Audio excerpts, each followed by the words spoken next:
Assalamualaikum warahmatullahi wabarakatuh. Alhamdulillahillazi an'ama alaina binikmatil iman wal islam. Sallallahu wasallam ala khairil anam. Asyhadu an la ilaha illallah al-malikul alam.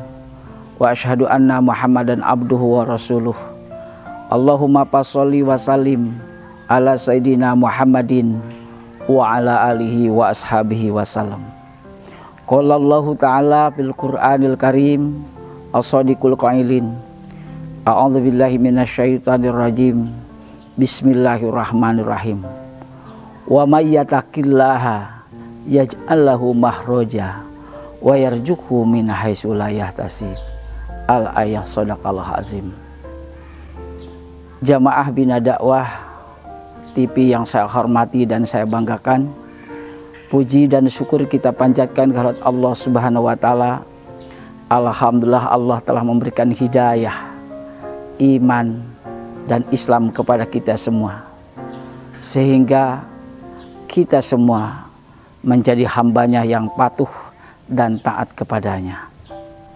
Mudah-mudahan kita termasuk orang-orang yang beriman tulus kepada Allah, beriman kuat kepada Allah Subhanahu wa taala, sekalipun banyak cobaan, ujian dan rintangan dalam hidup ini. Saudara-saudaraku, jamaah Bina Dakwah TV yang saya hormati dan saya banggakan, hampir semua manusia di muka bumi ini ingin mendapatkan kebahagiaan hidup, ingin mendapatkan kesenangan, ingin mendapatkan ketentraman, ingin mendapatkan kesejahteraan. Namun siapa orangnya yang akan diberikan kesejahteraan oleh Allah dan kenyamanan hidup serta rezeki yang melimpah? Ternyata jawabannya adalah mereka orang-orang yang bertakwa kepada Allah Subhanahu wa taala. Wa may yattaqillaha yaj'al lahu makhraja wa yarzuqhu min haitsu la yahtasib. Barang siapa yang beriman, bertakwa kepada Allah Subhanahu wa taala, maka yang pertama Allah akan berikan kehidupan yang baik pada dirinya, kesejahteraan, ketentraman dan kedamaian, serta Allah akan memberikan rezeki yang sangat melimpah kepadanya tanpa disangka-sangka. Hadirin jamaah Bina Dakwah TV yang saya hormati, namun permasalahannya, siapa orang yang bertakwa itu? Apakah kita? Apakah teman kita? Apakah saudara kita? Allah menjelaskan dalam Al-Quran, orang yang bertakwa yang akan mendapatkan hadiah besar dari Allah, yaitu kehidupan sejahtera, bahagia dunia dan akhirat, serta akan diberikan rizki yang tidak disangka-sangka datangnya. Allah menjelaskan dalam Al-Quran, yang pertama adalah alladzina yunfikuna fisyara wad-dhara, yaitu orang-orang yang mampu menafkahkan hartanya di jalan Allah, sekalipun dia dalam keadaan lapang maupun sempit. Kita bisa lihat contoh yang sudah dilakukan oleh Utsman bin Affan. Ketika dia memiliki kekayaan yang banyak, ternyata begitu melihat orang-orang di sekitarnya dalam keadaan lapar, melihat saudara-saudaranya dalam keadaan kekurangan harta, dia bawa seluruh hartanya itu dengan unta-untanya untuk dibagikan kepada mereka. Sekalipun Utsman bin Affan di tengah perjalanan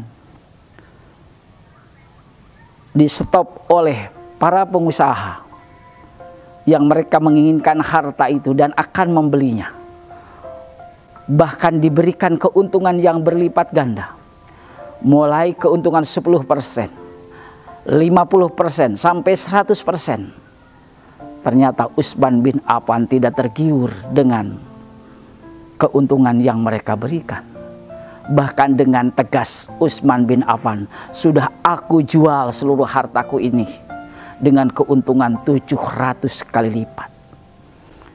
Para pengusaha waktu itu kebingungan, siapa orangnya yang mampu memberikan keuntungan sampai 700 kali lipat. dengan tegas Utsman bin Affan. Dia bilang Allah Rabbul Alamin yang akan membelinya. Bahkan Allah akan berikan 700 kali lipat kepada barang-barang yang aku berikan kepada fakir miskin dan anak-anak yatim. Bahkan Allah akan memberikannya hatta mayasa, sampai tak terhingga keuntungannya. Bahkan dalam khutbahnya Utsman bin Affan pernah menyebut, wahai saudara-saudaraku, kaum muslimin wal muslimat, aku sebelum menjadi seorang khalifah, seorang pemimpin negara, aku ini adalah termasuk orang yang kaya raya. Tapi setelah aku selesai dari jabatanku, aku sudah tidak menjabat lagi. Aku tidak memiliki apa-apa kecuali seekor unta, dan ini pun akan aku korbankan nanti di musim haji. Dan juga aku memiliki baju besi, ini pun akan aku hadiahkan kepada Ali bin Abi Thalib. Kita bisa melihat bagaimana Utsman bin Affan ketika dia menafkahkan hartanya di jalan Allah nggak tanggung-tanggung. Bahkan pernah diberikan contoh juga oleh Abu Bakar As-Siddiq ketika seluruh hartanya digunakan di jalan Allah untuk membela agama Allah. Rasulullah bertanya, ya Abu Bakar As-Siddiq, masih adakah hartamu untuk istri dan anak-anakmu? Abu Bakar As-Siddiq dengan tegas dia bilang, ya Allah, aku hidup di muka bumi ini cukup punya Allah dan punya Rasul saja. Saudara-saudaraku yang beriman, sudahkah kita menafkahkan harta di jalan Allah seperti yang dilakukan oleh Utsman bin Affan atau Abu Bakar As-Siddiq? Kemudian yang kedua, orang yang akan mendapatkan hadiah besar dari Allah, yaitu kehidupan yang damai, yang bahagia dunia dan akhirat, juga akan diberikan rezeki yang melimpah dan tidak disangka-sangka datangnya. Yang kedua adalah wal kadiminal ghaidha, orang yang mampu menahan amarah ketika sedang marah. Kita bisa baca ketika dalam suatu kisah Rasulullah bersama dengan Abu Bakar sedang berjalan. Bahkan dia duduk berduaan, tiba-tiba ada segerombolan orang-orang yang menghinakannya, orang-orang yang merendahkannya, bahkan mencaci makinya. Sungguh luar biasa. Rasulullah waktu itu tetap diam ketika Abu Bakar As-Siddiq dihina dan direndahkan oleh segerombolan itu. Namun Abu Bakar ternyata tidak tahan diri. Ketika dia dihina dan direndahkannya, kemudian tiba-tiba dia berdiri dari duduknya.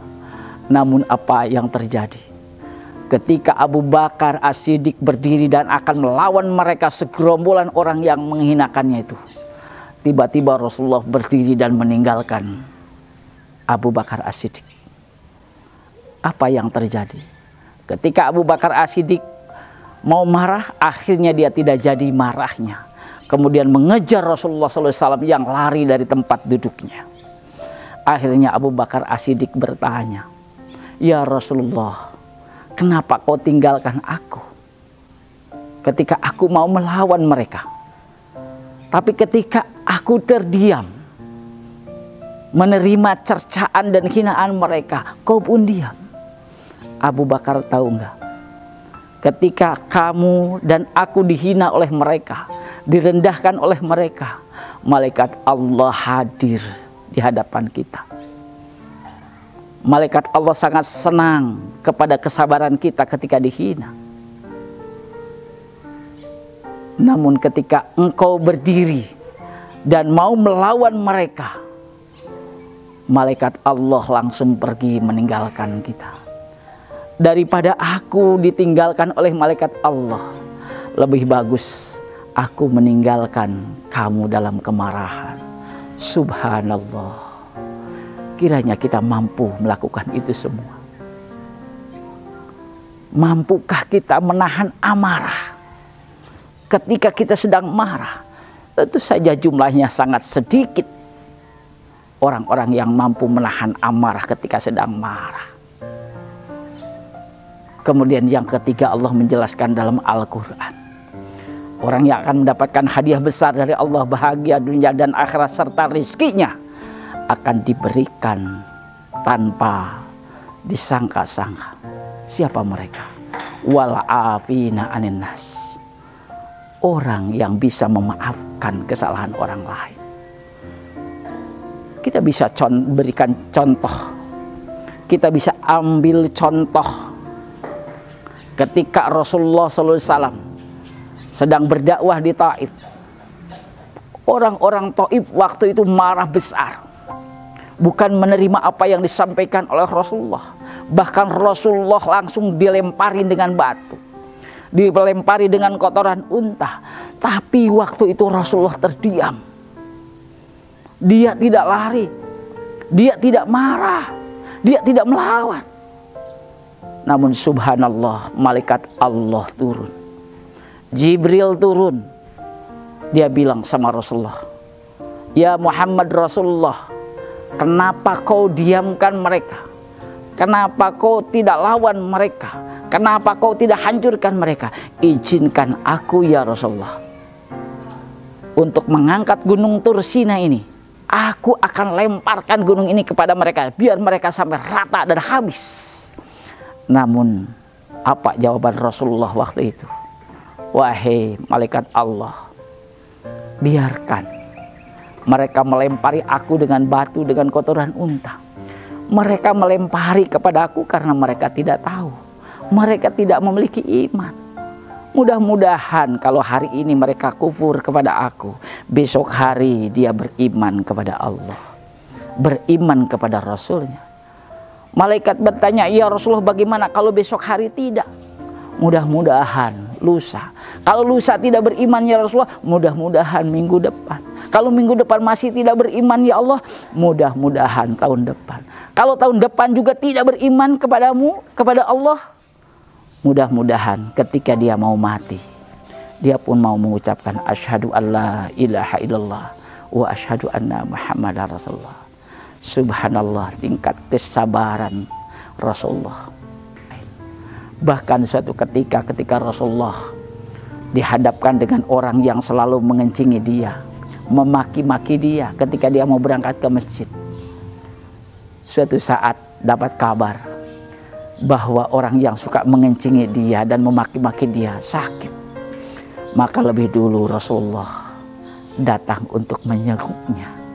Tidak ada dendam sedikit pun dalam dirinya.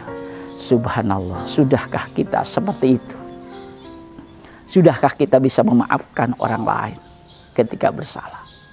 Seringkali kita berpikir kesalahan diri kita sebesar apapun seringkali kita lupakan. Tapi kesalahan orang lain sekalipun di tengah lautan bisa kelihatan. Jamaah Bina Dakwah TV yang saya hormati dan saya banggakan, sudahkah sikap kita memaafkan kepada orang lain seperti yang Rasulullah lakukan atau belum? Mudah-mudahan kita mampu memaafkan orang lain sekalipun orang lain berbuat salah kepada kita. Kita sebaiknya selalu mengingat kebaikan orang lain kepada kita sekecil apapun, dan kita harus melupakan kebaikan kita kepada orang lain sebesar apapun. Hadirin jamaah Bina Dakwah TV yang saya hormati dan saya banggakan, persyaratan berikutnya yang berkaitan dengan orang yang akan mendapatkan kebahagiaan dunia dan akhirat dan akan berikan rezeki yang tidak disangka oleh Allah, oleh diri kita, yaitu alladzina idza fa'alu fahisatan aw dzalamu anfusahum dzakarullah, di mana dia melakukan keburukan, kejelekan dan mendolimi dirinya sendiri, dzakarullah, dia ingat kepada Allah. sumastaghfaru, kemudian dia memohon kepada Allah Subhanahu wa taala. Kita bisa lihat contoh bagaimana ketika Umar bin Khattab sebelum masuk Islam, dia sempat mengubur anak perempuannya hidup-hidup. Bahkan dia pun sempat menyembah Tuhannya yang dibikin dari makanan. Apa yang terjadi, yang dia lakukan setelah dia masuk Islam? Dia sangat menyesal, bahkan sesekali dia nangis ketika mengingat perbuatannya yang salah itu. Dia menangis memohon ampun kepada Allah. Kemudian yang terakhir, saudaraku jamaah Bina Dakwah TV, walam yusiru ala ma fa'alu. Mereka yang akan mendapatkan hadiah besar dari Allah, dia tidak melanjutkan perbuatan buruknya itu. Karena itu mudah-mudahan kita semua bisa melakukan beberapa persyaratan seperti yang disebutkan di atas. Mulai daripada kita bisa menafkahkan harta di jalan Allah dengan tulus ikhlas karena Allah. Yang kedua, mampu menahan amarah ketika kita sedang marah. Yang ketiga, kita menjadi orang yang pemaaf. Sekalipun orang lain berbuat jahat kepada kita, kita harus bisa memaafkannya. Kemudian yang keempat, ketika kita berbuat zalim atas diri kita sendiri, kita melakukan perbuatan yang jahat, maka segeralah ingat kepada Allah. Mohon ampun kepada Allah. Kemudian hentikan perbuatan yang salah itu. Insya Allah, titel takwa akan kita dapatkan. Hadirin jamaah Bina Dakwah TV yang saya hormati dan saya banggakan. Apalagi di bulan suci Ramadan ini, kita pun tahu bahwa harapan besar dari melaksanakan ibadah saum di bulan suci Ramadan ini adalah mendapatkan titel terakhir dari mukmin menjadi muttaqin. Mudah-mudahan kita semua termasuk orang-orang yang diberikan petunjuk oleh Allah, hidayah oleh Allah, sehingga pada akhirnya titel muttaqin bisa kita raih. Dan kita bisa mendapatkan kebahagiaan baik di dunia maupun di akhirat. Serta Allah memberikan rizki kepada kita yang tidak disangka-sangka. Kiranya itu saja ceramah singkat yang bisa saya sampaikan. Mudah-mudahan bermanfaat buat kita semua. Billahi wasabil haq. Walhamdulillah. Wassalamualaikum warahmatullahi wabarakatuh.